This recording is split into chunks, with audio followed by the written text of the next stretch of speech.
What up, guys? Welcome back. Fresh episode, Talking Game. I'm your host, Tony, LT, Yellow Tape King, King, Anthony. Whatever you call me, let me know what I was on when you met me. But we're back. Fresh episode of the podcast. And we got to talk NBA. These first rounds are starting to come to an end. Unfortunately, it came to an end for my Lakers, but even though I'm a fan, I'm a realist.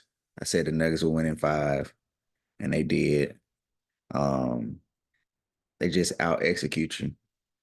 Like I said before, they just continue playing for 48 minutes. It's like they don't look at the score until the game is over. Um, so now we get the Nuggets T Wolves matchup, which to me is really the Western Conference Finals before the Western Conference Finals. No disrespect to OKC. No disrespect to Dallas or the Clippers, who we'll find out at least by Saturday. We might find out today. It's Friday morning if one of those teams will move forward. Um, I don't want to dwell too much on the Lakers, but I have to. You got to make changes, man. I get that LeBron is LeBron. I get that Anthony Davis is Anthony Davis as just two great individuals, but that hasn't been able to elevate the team past a 7 seed in the last, what, 4 years. Um, you got to look at some things roster wise. Maybe I wouldn't even say things in the front office because hindsight is 2020. We just was praising Rob Pelinka last trade deadline. It was definitely praising Rob Pelinka last off season. We thought that a lot of these parts would work. A lot of these parts did work in other places to a certain extent. In their roles, right? They weren't superstars per se, but they were superstars in their roles. And it just didn't come to fruition for the Lakers. Oddly enough, a little fact about the Lakers season is even though they did finish in seventh, they had a better record than they did last year. Um, I remember it being a big fuss about the Lakers finishing over 500 at 42 and 40 last year. The Lakers won 47 games this year. So they did finish off better, but better just wasn't good enough to beat the Nuggets. And at some point, what are you playing for? And as a Lakers fan, I know no one gets happy as a Lakers fan just making it to the playoffs. No disrespect to certain franchises, but we aren't the Hawks. We aren't the Magic. We aren't the Hornets. We aren't. I don't know, just some of these teams. Like I didn't realize it, but this is the first time since 2014, so 10 years that the Pacers made it past the first round. Teams like that are cool with just doing that. If the Pacers don't go any further, they gave their fans more than they had in a whole decade. As a Lakers fan, we expect championships. It's 17 banners hanging up there. And when I say like fix the roster, it's only one way to do it in this new, not necessarily hard cap, but with these sacred aprons and restrictions that you get for having two max guys. LeBron, if I was the Lakers, I would really try my hardest to get him to take something under the max. Um, it doesn't even have to be, a huge pay cut. Otherwise, I wouldn't say come get the vet minimum, but three for 164 will really handicap the team. Um, and I get it. That's not your job to figure out the Lakers' money. I get it. They're a $1 billion company. They should find a way to pay you as a player. But you also have to understand, or maybe we will get an insight of what LeBron's goals are as a Laker and as just a professional. Taking the max deal really handicaps the Lakers. Um, and taking a pay cut, you can get some better players, man. All these other teams with two max contracts, they're going to be offering veteran minimums to get some of these solid players, these star and their role players, where, hey, Bron, you take a little off the top, the Lakers can offer a little more to better role players. It takes a lot of the load off of LeBron throughout the year. And it just puts them in a better position. You don't have the extra game for the play-in game.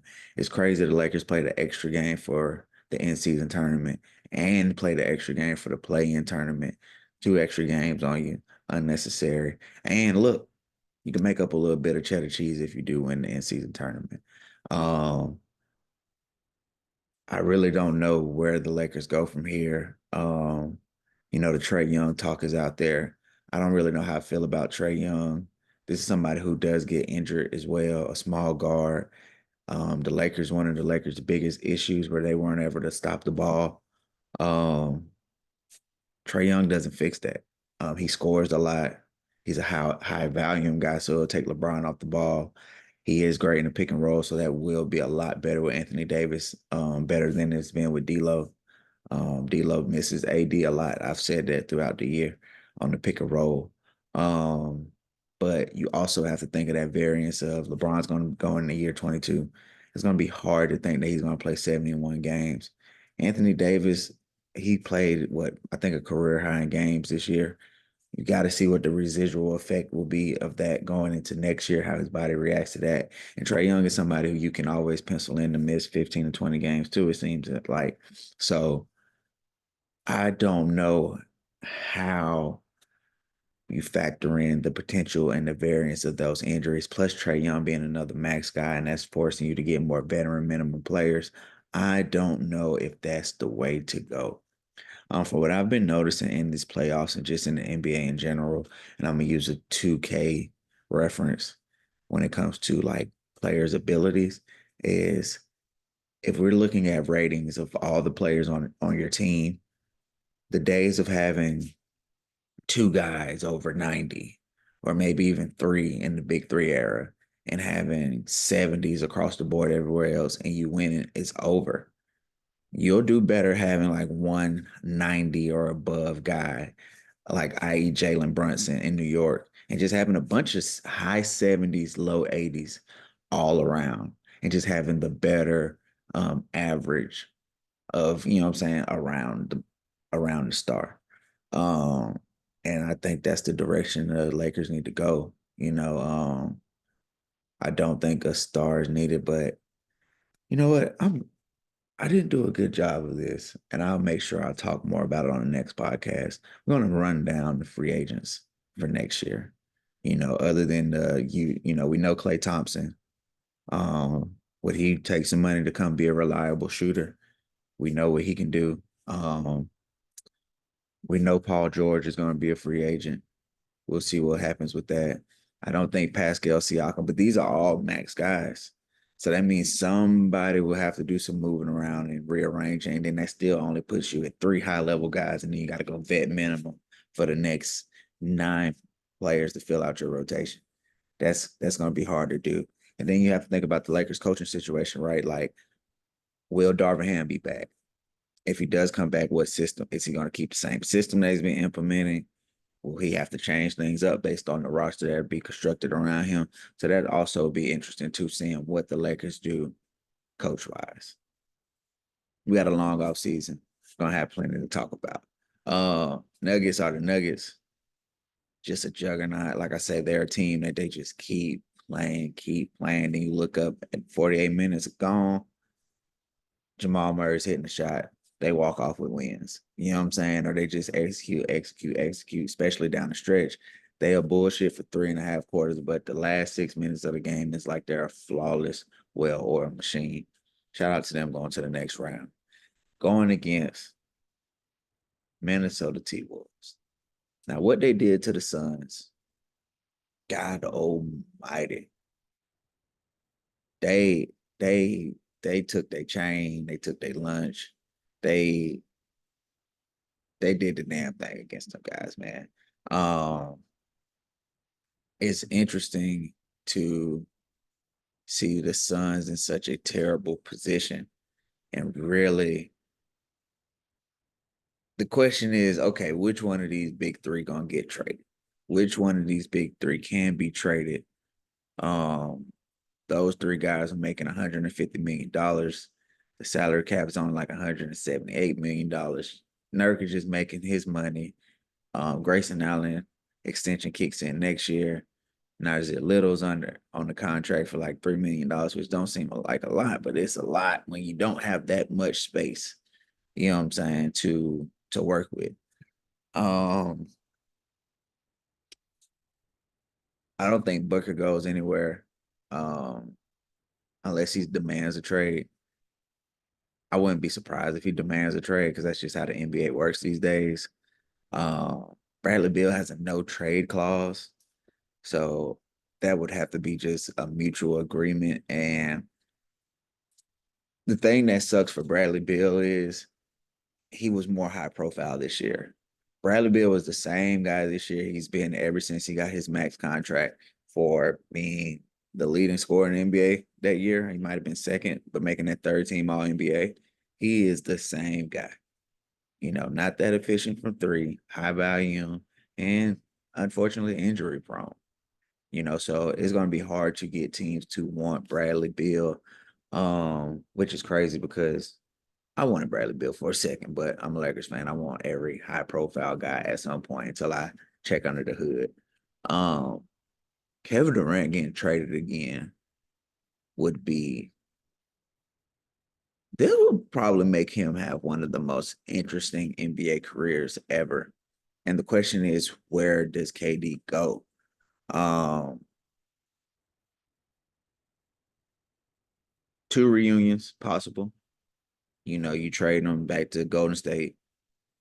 Um, yeah, oddly enough, you trade him to Golden State, you bring back, I don't know what you want, maybe Przemski, Kaminga, and dare I say Draymond? You link up Draymond with Jokic, with Nurkic. I don't know. Or you go OKC. OKC has a lot of picks. Phoenix has 0 picks over the next 5 years, basically, other than swaps, which they don't even control their own picks. You get some draft capital, you get some good young guys. You go with Josh Giddey, Jalen Williams, the one off the bench, maybe. Probably Gordon's contract's up. You get whatever picks you can get. You get KD back in OKC. That'd be a good reunion. Um, a certified bucket getter who can fit anywhere next to Shea Gilgeous, Chet, and the rest of those guys, maybe. Then you got the East Coast teams. Maybe he go back to New York, but actually goes to the New York team him and Kyrie should have picked. I can see that. Or you go, he finally gets to Miami. It seems like he's always had like a little bit of want to go to Miami. He can go to Miami and not worry about being the alpha. He has another more controlled Draymond Green in the sense and a Jimmy Butler. Um, you have better coaching with probably the best coach in the NBA with Eric Spoelstra. I think I would like KD in Miami, even though him being traded again would just be crazy, thinking about how great of a player that he still is. And players normally don't move around like this when they're still averaging almost 30 a night. Or did he average 30 a night? Whatever, around 30 a night. So I don't know, KD. Let's see where you go. But those are the 4 teams: OKC, Golden State, New York, Miami. That's about it. And 2 of those are reunions. I don't know. But back to the T Wolves, man. Anthony Edwards showed you he was a dog. I love how Anthony Edwards instills confidence in all of his teammates. Like they kept showing the clip of, yeah, they got KD, but we got Jaden McDaniels, who the Lakers drafted, but we'll talk about that another day. I like that he goes at these guys. I like that he's bringing back the shit talking, the I want to be the best attitude, the I want to beat the guy in front of me attitude, as well as be the best. I think that's gone away. I'm not saying these players haven't wanted to be the best, but I don't feel like they wanted to beat the guy in front of them and kill these guys say he's trying to kill everything in front of them. Okay. I don't think that mentality has been in the NBA for a while. And it's weird because I'm not gonna say no names. A lot of these players, quote unquote, have the Mamba mentality. And anybody who really watched Kobe Bryant, who followed him, and we're just fans, you guys actually worked out or was a peer or even a competitor against him. saw what the Mamba mentality represent, and it's really showing more Anthony Edwards than any of the guys that actually had that relationship and was able to work with Kobe Bryant.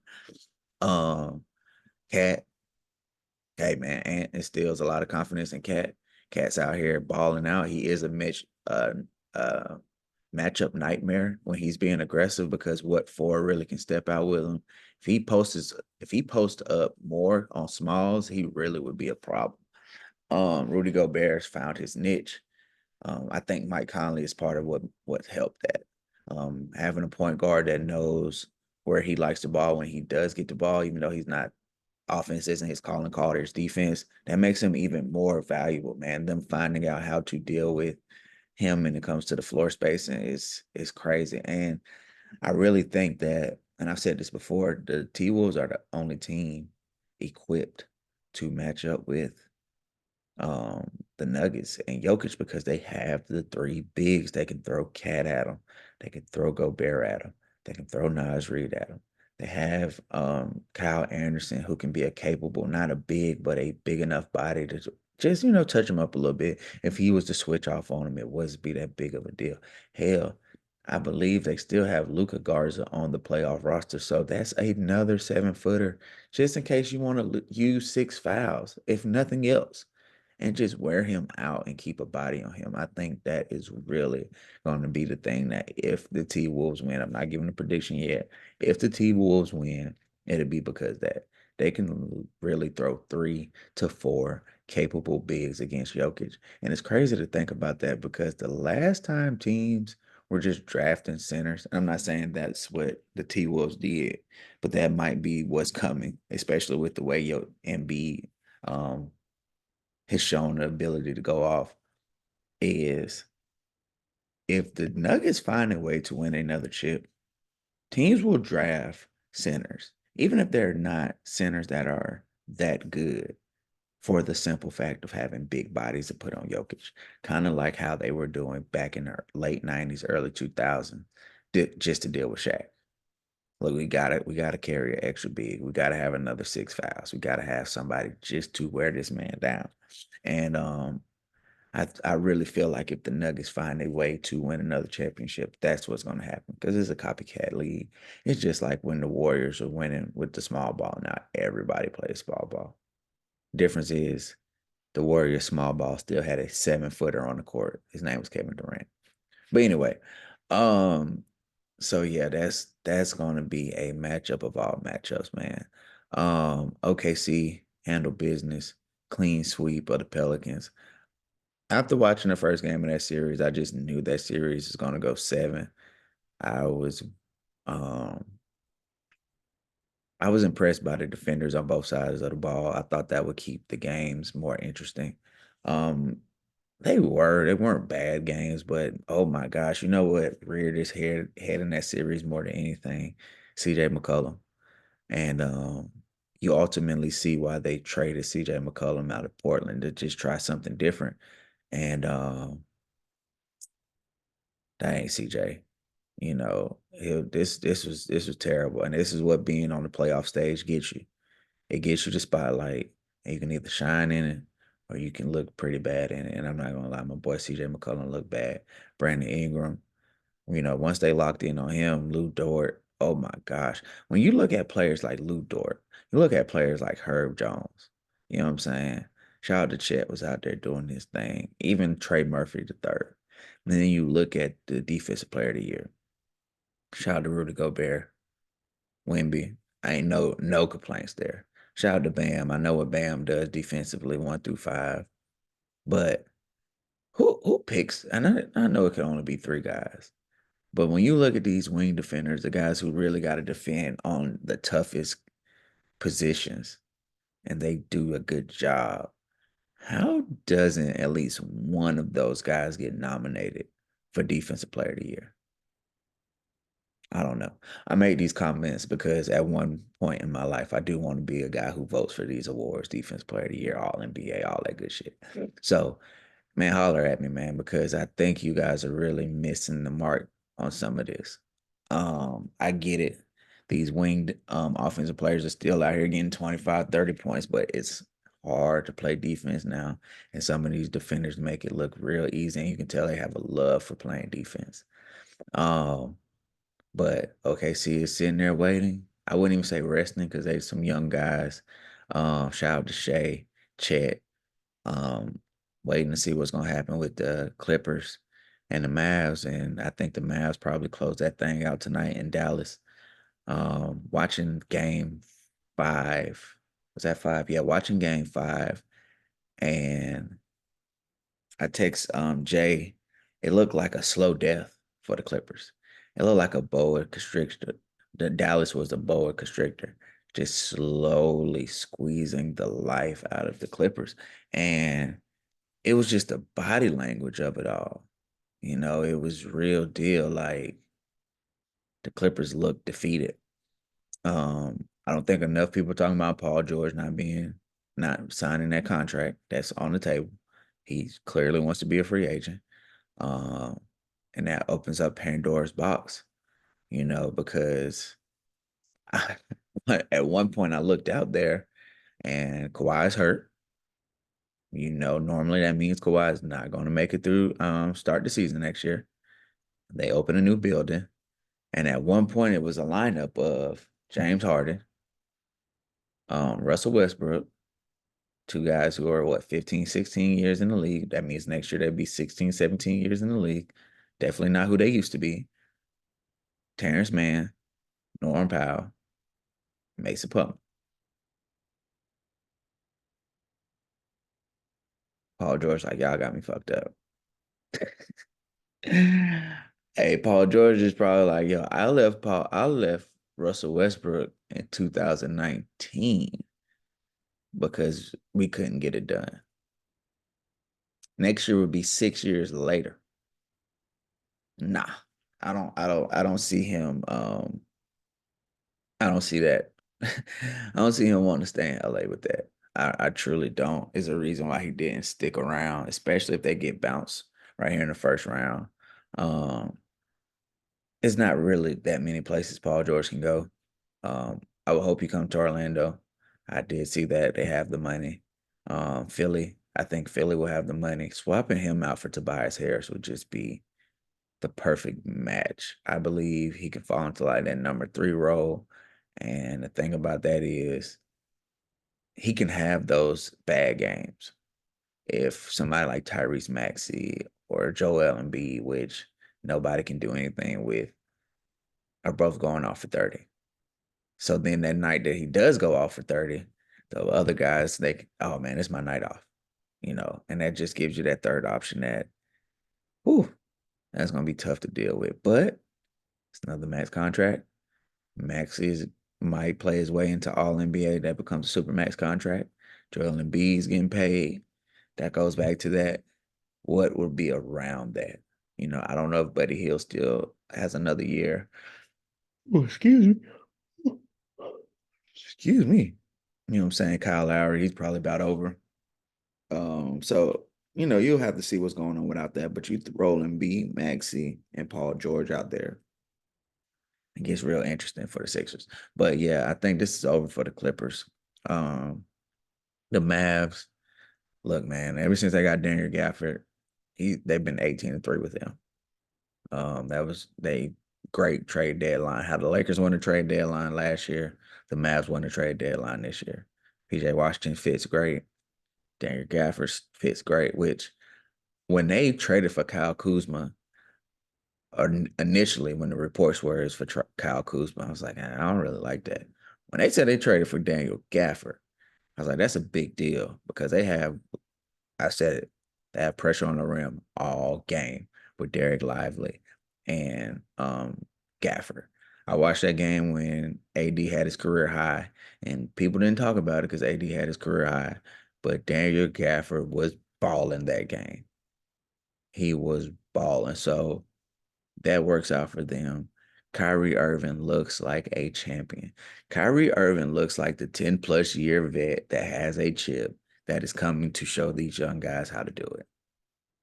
He looks like the Kyrie Irving that Boston wanted, that Boston needed, that might have took that young Boston team to at least series, maybe even the finals. I'm not gonna say they would have won it, but who would have known? Like, if this was the Kyrie in Boston, what that could have did for those young guys. But hey, different time, different time. Um, Luca, it's crazy to hear Luca say, he has to do better for Kyrie, and he's still averaging damn near triple double for the series. This shows you how great Luca Doncic is. Um, so what do we talk? Talk Suns, Wolves, talk Pels, OKC, talk Mavs, talk Lakers. Cool. Now we can go talk a little bit of the Eastern Conference. Start at the top. Not gonna lie. Thought the Heat were gonna make this series a little more competitive, but instead they just woke Boston up and Boston was like, we gotta smack shit. And I'm not gonna lie, Boston has been winning all year so easily. That is not a lot to talk about with Boston, other than the fact that Kristaps Porzingis may miss the whole second round. Now, does that mean that they won't win the second round against Cleveland or Orlando? No, I wouldn't go that far. But it definitely means they have some problems if he can't get to the Eastern Conference Finals, or if it lingers until the finals if they make it that far, because the competition only gets better. And I get that you ran through all these teams in the regular season, but everybody knows the postseason is a different animal. And let's be honest, I personally don't trust Joe Mazzulla as a coach. I talked to Boston Celtics fans; they don't trust him that much as a coach. Their offense, look, they can get cold. Other teams can get hot. It can snowball, but hey, made quick work of the Jimmy Butler less heat as they should have as the number 1 seed going against the number 8 seed. Now, so far, the series of the playoffs. Oh, wait, let me think. Yeah, so far, the series of the playoffs, the Sixers and the Knicks, the ups and downs. The Sixers gave away at least one game, game two. You could argue, say they gave away game one. Um, the Knicks are just another one of those teams. Like I say, like the Nuggets, it seems like they just play for 48 minutes. And then when the time run out, or even if it's overtime, and then when the time runs out, whatever the score is, the score is. But we're gonna do what we're gonna do for the whole 48 minutes. And what they're gonna do is play hard, play rugged, play tough, play like a New York team. I think Knicks fans are going to love the Knicks win, lose, or draw. But growing up in a Knicks household, my dad being a Knicks fan, even my mom being a Knicks fan, like, is a type of way that Knicks fans like their Knicks teams. And this is it. Is the gritty, rugged, grind teams. And this is it. Josh Hart is, you see, I would love Josh Hart even if he wasn't a Knick, but I can't imagine how much the Knicks love a player like Josh Hart. This man has had 15 rebound games and he is the shooting guard. You know what I'm saying? Shout out to White Dante DiVincenzo. Jalen Brunson is leading the playoffs in scoring. Hartenstein is a rebounding monster. Then you get Mitchell Robinson right on time, who's not an offensive threat, but defensively, he is I wouldn't even say way better, but he is a rim protector, a better rim protector. Um, Deuce McBride out here looking like Klay Thompson East. Um, Shout out to the Knicks. The only thing is Tibbs. You're only playing 7 people, 7 players. Knicks get you a little break. Since you did close it out in 6, I'm pretty sure you was hoping y'all would have closed out in 5, the way Tibbs running y'all, but y'all got it done. Now on the Sixers side, man, I know there's no moral victories, especially in the playoffs, but for Joel Embiid to come back, basically be on one leg, and to dominate the way that he did offensively is crazy. You could tell he couldn't do as much defensively, and he was saving himself for the offensive end. But this is the true what if season, because we really got to see bookends of Joel Embiid be dominant. And oh my gosh, what could have happened in the in between. There's somebody who scored 70 in the beginning of the year, comes back in the playoffs and is unstoppable against the Knicks. And we all on one leg at that, giving you 30 pieces, 40 pieces. Um, I really, really hope Joel Embiid doesn't play for Team USA so we can get, and I mean, if he can, and we get a full healthy Joel Embiid next year to add to this pot of just great basketball. Oh my gosh. But seeing him play in this, I've been calling this year's Olympics the greatest basketball tournament of all time. That won't hurt either. You know what I'm saying? That won't hurt either. But shout out to Tyrese Maxey. The theme of this playoffs has been young guys. And Tyrese Maxey has last night was rough, but other than that, Tyrese Maxey has answered the call. He's had some little mistakes. He missed the free throws in game 5. He turned the ball over in game 5. But he makes up for it. You hit the two threes to go down. I mean to you hit the two threes to tie the game to go into overtime. You take over the overtime. You know what I'm saying? Shout out to Tyrese Maxey. Yo, this crop of what, 23, 24 and under? Yeah, it's their time. Our time's over, guys. I'm 33. If you're 33 and older, our time is over. The KDs, the Stephs, the Westbrooks, the LeBrons, James Harden, those days are done. Everybody else retired. The Melos, the D Wade, that's is over. It's about Ant. It's about Shea. It's about Tyrese Maxey. It's about Tyrese Halliburton. It is about the young Bulls. Hey, and LaMelo Ball, you're getting forgotten. You're not winning enough. Ja, you ain't forgotten. You got hurt this year. It is about these young Bulls, man. And they're showing it right now in the playoffs. Um, Sixers got some decisions to make. You know, like I say, Tobias Harris is probably up out of there unless he's gonna take a huge discount. He got paid a lot on the front end. He can definitely help the Sixers out and take a discount on the back end if he want to stay in Philly. Or he can test the market to see what that value is as a teens points per game scorer for your career, and you're on the wrong side of 30 at this point. Um, Knicks go on to play the Pacers, who beat the Giannis list Bucks.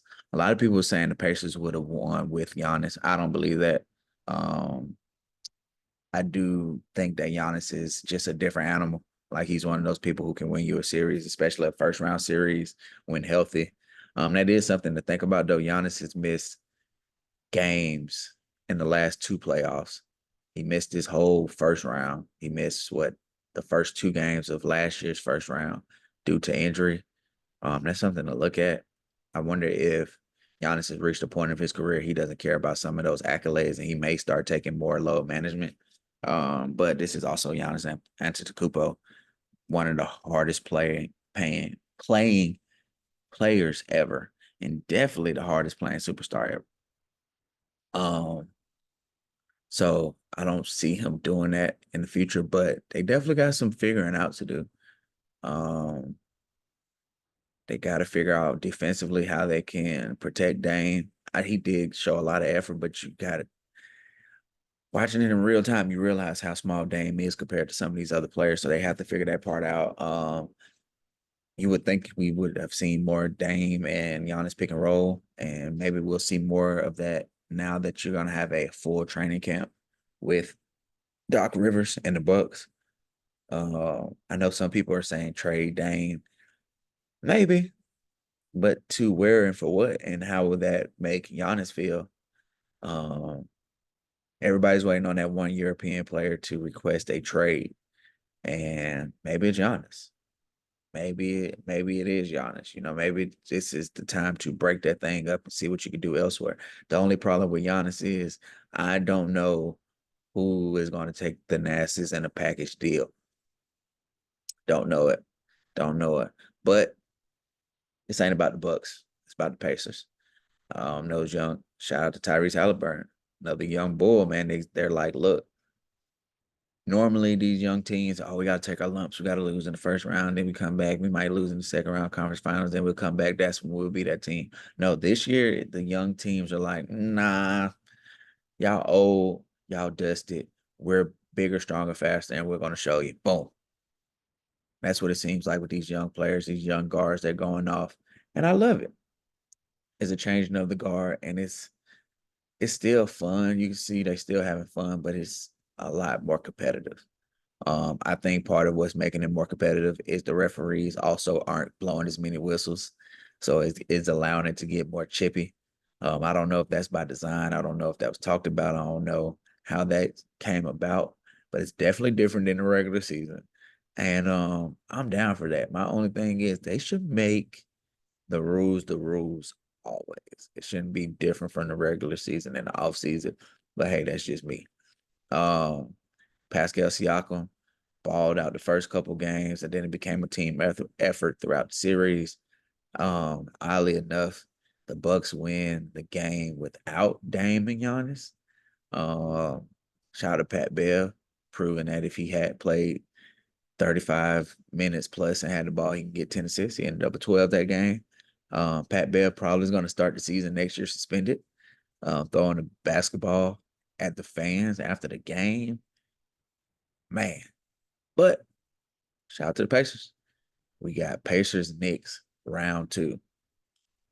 The last 2 years, the Knicks have given us some early late 90s, early 2000s vibes. Um, Last year was Heat Knicks. This year is Pacers Knicks. Let's see who ends up in the conference finals. I will say this. I do not see Knicks fans overtaking Indiana the way that they did in Philadelphia. One, proximity is not like a 90-minute drive. And two, I just feel like Pacers fans not finna have that shit. Like I said, they haven't been in the second round in 10 years. Those tickets are gonna be coveted by Pacers fans. Um, Going down to what, the 4-5 matchup, the last matchup in the East. Cavs, Magic, game 6 tonight in Orlando. Play the music. Magic winning this tonight. I said the Magic would have to win in 6 or they went because I don't think they're mature enough to win game 7 in Cleveland. Fuck it. Magic in 7. We playing the song 2 games in a row, playing it Friday night, playing it Sunday night. And then we'll see Boston on what, Tuesday, Wednesday, however the schedule is mapped out. You know what I'm saying? But I do think the Magic can win. Franz, man, you got to kick that thing out to Paolo at the top of the key. Or you at least got to try and lay it up with your left hand, man. Come on, left hand, left side, left hand layups. And my son do that in AAU, Franz. But I think he was trying to be the hero, low key. You can't do that. But this has been like a very weird series. Been all blowouts other than game 5, which came down to the last possession. I think it's going to be similar here in Orlando because Orlando's going to play with desperation. And I would expect Cleveland to come out with some desperation too, with the want to get to the next round. Cleveland should remember how it felt to lose in the first round last year. Donovan Mitchell, you should be the vet leading this team. Um, and like I said, the Magic should come out playing very desperate. And they should, Paulo, show that you one of those young guys who's like trying to take your spot, not waiting for your spot to be given to you. You know what I'm saying? If I'm Paulo, I'm balling out because if Kawhi really hurt, I want that Olympic spot. You know what I'm saying? Kind of like how Ant Edwards balled out on the Suns, and he has to be the starting shooting guard instead of Devin Booker. He has to be.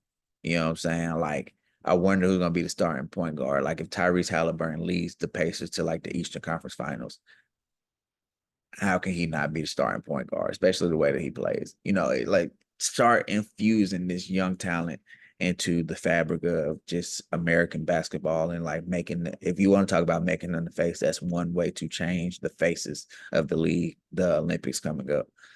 Um, Paolo, this is your chance to do it. Donovan Mitchell, hey man, you there's a lot of rumblings that if they don't make it out of the first round or they don't make it so far, that he's out. Well, I feel like Donovan Mitchell, if the Cavs don't make it past the first round, maybe you should look in the damn mirror. Maybe it's your fault. The Cavs have some pretty decent players. You're supposed to be the leader. You're supposed to be the guy that takes them to the next level, take them to the promised land almost. So I really think that Donovan Mitchell is on you, bro. It's not on the Cavs organization. Darius Garland's playing well. Evan Mobley's good. Karis LeVert can get you a bucket. Max Strus can get you a bucket. This is where you get paid the big bucks. You know what I'm saying? This is why you get paid a max contract. This is why you want another max contract and potentially a super max contract. This is why they went and got you Donovan Mitchell. So how about you prove it yourself? Booyah. That's my rundown so far on all the first round games. Um, when I get on here with Jay, probably sometime this week, within the week, we're gonna break down more. We're gonna start with the second round because the first round's over this weekend. Got to talk Yankees. I haven't been able to talk basketball, baseball just yet. This playoffs been going crazy, but it's coming up. Hey man, I appreciate y'all for listening. Talking Game. Make sure y'all follow the Twitter Talking Game. Make sure y'all follow my personal TikTok, Yellow Tape King. Make sure y'all like and subscribe. And yeah, man, y'all holla. Peace.